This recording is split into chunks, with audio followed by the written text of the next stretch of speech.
ವಿಕ್ರಮ ಹಾಗೂ ಬೇತಾಳ ಪ್ರಸಂಗ 3. ಮೂವರು ಬ್ರಾಹ್ಮಣರ ಕತೆ.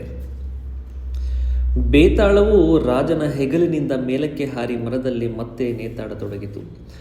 ಆಗ ಮರಳಿ ಮರದ ಬಳಿಗೆ ಬಂದ ವಿಕ್ರಮಾದಿತ್ಯನು ಮರವನ್ನು ಹೇರಿ ನೇತಾಡುತ್ತಿದ್ದ ಹೆಣವನ್ನು ಹೆಗಲ ಮೇಲೆ ಹಾಕಿಕೊಂಡು ಮರದಿಂದ ಇಳಿದು ಮೌನವಾಗಿ ಸನ್ಯಾಸಿ ಇರುವಲ್ಲಿಗೆ ನಡೆಯತೊಡಗಿದನು. ಆಗ ಹೆಣದಲ್ಲಿದ್ದ ಬೇತಾಳವು, ರಾಜ, ನಿನಗೆ ಮತ್ತೊಂದು ಕಥೆಯನ್ನು ಹೇಳುತ್ತೇನೆ. ಅದರಿಂದ ನಿನ್ನ ಮಾರ್ಗವೂ ಆಯಾಸವೂ ಪರಿಹಾರವೂ ಆಗಬಹುದು ಎಂದು ಹೇಳಿ ಕಥೆಯನ್ನು ಹೇಳತೊಡಗಿತು. ಪೂರ್ವಕಾಲದಲ್ಲಿ ಕಾಶೀನಗರದಲ್ಲಿ ಅನಂತಶಾಸ್ತ್ರಿ ಎಂಬ ಒಬ್ಬ ಬ್ರಾಹ್ಮಣನಿದ್ದನು. ಅವನಿಗೆ ಸುಲೋಚನಾ ಎಂಬ ಒಬ್ಬ ಮಗಳಿದ್ದಳು. ಅವಳು ಅಪೂರ್ವ ಸುಂದರಿಯಾಗಿದ್ದಳು, ಸೌಂದರ್ಯವತಿಯಾಗಿದ್ದಳು. ರೂಪದಲ್ಲಿ ದೇವಕನ್ಯೆಯರನ್ನು ಮೀರಿಸುವಂಥವಳಾಗಿದ್ದಳು. ಅವಳು ವಿವಾಹದ ವಯಸ್ಸಿಗೆ ಬರುತ್ತಿದ್ದಂತೆ ಅವಳ ತಂದೆಗೆ ಗಂಡು ಹುಡುಕಬೇಕೆಂಬ ಚಿಂತೆ ಬಂದೊದಯಿತು.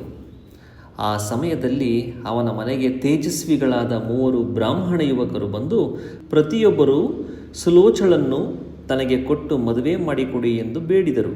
ಹಾಗೆ ಮಾಡದಿದ್ದರೆ ತಾವು ಆತ್ಮಹತ್ಯೆ ಮಾಡಿಕೊಂಡು ಸಾಯುವುದಾಗಿ ತಿಳಿಸಿದರು. ಆ 3 ರೂಪ, ಯೌವನ, ಪರಾಕ್ರಮಗಳಲ್ಲಿ ಒಬ್ಬರನ್ನೊಬ್ಬರು ಮೀರಿಸುವಂತಿದ್ದರು.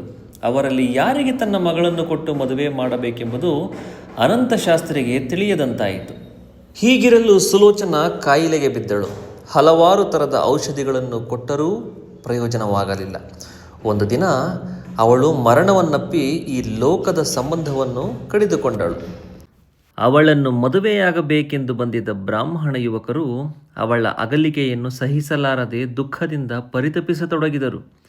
ಅವಳು ಸತ್ತರೂ ಅವರಿಂದ ಅವಳನ್ನು ಮರೆಯಲಾಗಲಿಲ್ಲ. 3 ಸೇರಿ ಅವಳ ಅಂತ್ಯ ಸಂಸ್ಕಾರವನ್ನು ಶಾಸ್ತ್ರೋಕ್ತವಾಗಿ ಮಾಡಿದರು. ಬಳಿಕ ಆ 3ರಲ್ಲಿ ಒಬ್ಬನು ಅವಳ ದಹನ ಕ್ರಿಯೆ ನಡೆಸಿ ಜಾಗದಲ್ಲಿ ಒಂದು ಗುಡಿಸಲನ್ನು ನಿರ್ಮಿಸಿಕೊಂಡ. ಅವಳ ಚಿತಾಭಸ್ಮವನ್ನು ನೋಡುತ್ತಾ ದಿನ ಕಳೆಯತೊಡಗಿದನು. ಇನ್ನೊಬ್ಬನು ಅವಳ ಅಸ್ಥಿಯನ್ನು ತೆಗೆದುಕೊಂಡು ಪ್ರಯಾಗ ಕ್ಷೇತ್ರಕ್ಕೆ ಹೋಗಿ ಅಲ್ಲಿ ನದಿಯಲ್ಲಿ ಅದನ್ನು ವಿಸರ್ಜನೆ ಮಾಡಿದನು. 3ನೇಯವನು ಕಾವಿಯನ್ನು ಧರಿಸಿ ಅವಳ ನೆನಪಿನಲ್ಲಿ ಊರೂರು ಸುತ್ತತೊಡಗಿದನು. ಹೀಗೆ ಅವನು ದೇಶ ಸಂಚಾರ ಮಾಡುತ್ತಿರುವಾಗ ಒಂದು ದಿನ ಮಧ್ಯಾಹ್ನ ಹಸಿವಿನಿಂದ ಕಂಗಾಲಾಗಿ ಒಬ್ಬ ಬ್ರಾಹ್ಮಣನ ಮನೆಗೆ ಹೋದನು. ಬ್ರಾಹ್ಮಣನ ಹೆಂಡತಿ ಅವನನ್ನು ಆದರದಿಂದ ಬರಮಾಡಿಕೊಂಡು ಊಟ ಬಡಿಸಿದಳು. ಆ ಸಮಯದಲ್ಲಿ ಅವಳ 9 ತಿಂಗಳ ಮಗು ಒಂದೇ ಸಮನೆ ಅಳತೊಡಗಿತು. ಅತಿಥಿ ಸತ್ಕಾರ ಮಾಡುತ್ತಿರುವಾಗ ಅದು ಅಳುತ್ತಿರುವುದನ್ನು ಕಂಡು ಆಕೆಗೆ ಕೋಪ ಬಂತು. ಮಗುವನ್ನು ತೆಗೆದುಕೊಂಡು ಹೋಗಿ ಉರಿಯುತ್ತಿರುವ ಒಲೆಯಲ್ಲಿ ಹಾಕಿದಳು. ಕೆಲವೇ ಕ್ಷಣಗಳಲ್ಲಿ ಮಗು ಸುಟ್ಟು ಭಸ್ಮವಾಯಿತು. ಅವಳನ್ನು ನೋಡಿ ಇವಳೆಂಥ ತಾಯಿ ಅಂದುಕೊಂಡ. ಕಷಾಯ ಧರಿಸಿದ್ದ ಬ್ರಾಹ್ಮಣನು ಊಟವನ್ನು ನಿಲ್ಲಿಸಿ ಹೊರಗೆ ಬಂದನು. ಆಗ ಆ ಸಾಧ್ವಿ, ಪೂಜ್ಯರೇ, ಊಟವನ್ನು ಬಿಟ್ಟು ಬರುವುದು ಧರ್ಮವಲ್ಲ. ನಾನು ಕೋಪ ಬಂದಾಗಲೆಲ್ಲ ನನ್ನ ಮಗುವನ್ನು ಬೆಂಕಿಗೆ ಹಾಕುತ್ತೇನೆ.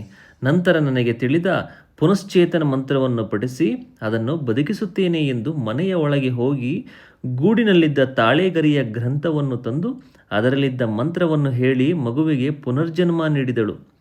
ಬ್ರಾಹ್ಮಣ ಯುವಕನು ಆಶ್ಚರ್ಯದಿಂದ ಅದನ್ನು ನೋಡಿ ಒಳಗೆ ಹೋಗಿ ಊಟ ಮಾಡಿ ಬಂದು ವಿಶ್ರಾಂತಿ ತೆಗೆದುಕೊಳ್ಳತೊಡಗಿದನು.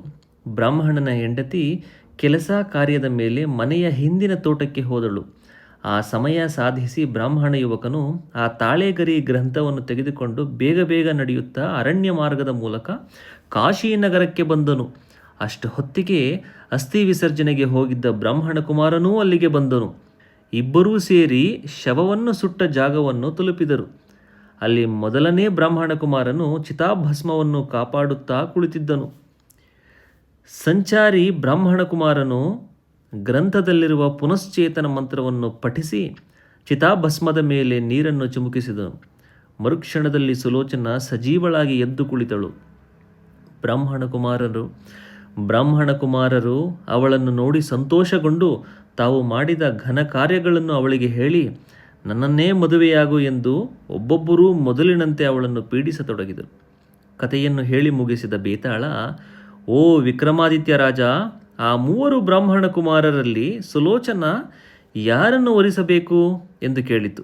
ವಿಕ್ರಮಾದಿತ್ಯನು, ಬೇತಾಳ, ತನ್ನ ಮಂತ್ರದ ಮೂಲಕ ಸುಲೋಚನಳಿಗೆ ಜೀವದಾನ ಮಾಡಿದವನು ಅವಳಿಗೆ ತಂದೆಯ ಸಮಾನನಾಗುತ್ತಾನೆ. ಅಸ್ಥಿಯನ್ನು ವಿಸರ್ಜಿಸಿದವನು ಅವಳಿಗೆ ಮಗನ ಸಮಾನನಾಗುತ್ತಾನೆ. ಅವಳ ಚಿತಾಭಸ್ಮ ಇರುವಲ್ಲಿ ಗುಡಿಸಲು ನಿರ್ಮಿಸಿಕೊಂಡು ಅವಳ ಧ್ಯಾನದಲ್ಲಿ ದಿನ ಕಳೆದವನೇ ಅವಳಿಗೆ ಗಂಡನಾಗಲು ಯೋಗ್ಯ ಎಂದು ವಿಕ್ರಮಾದಿತ್ಯ ಹೇಳಿ ಮೌನವನ್ನು ತಾಳಿದನು. ಕೂಡಲೇ ಬೇತಾಳ ಅವನ ಹೆಗಲಿನಿಂದ ಮೇಲಕ್ಕೆ ಹಾರಿ ಹೋಗಿ ಮರದಲ್ಲಿ ಮತ್ತೆ ನೇತಾಡತೊಡಗಿತು. ಕತೆ ಮುಂದುವರಿಯುವುದು ಮುಂದಿನ ಪ್ರಸಂಗದಲ್ಲಿ.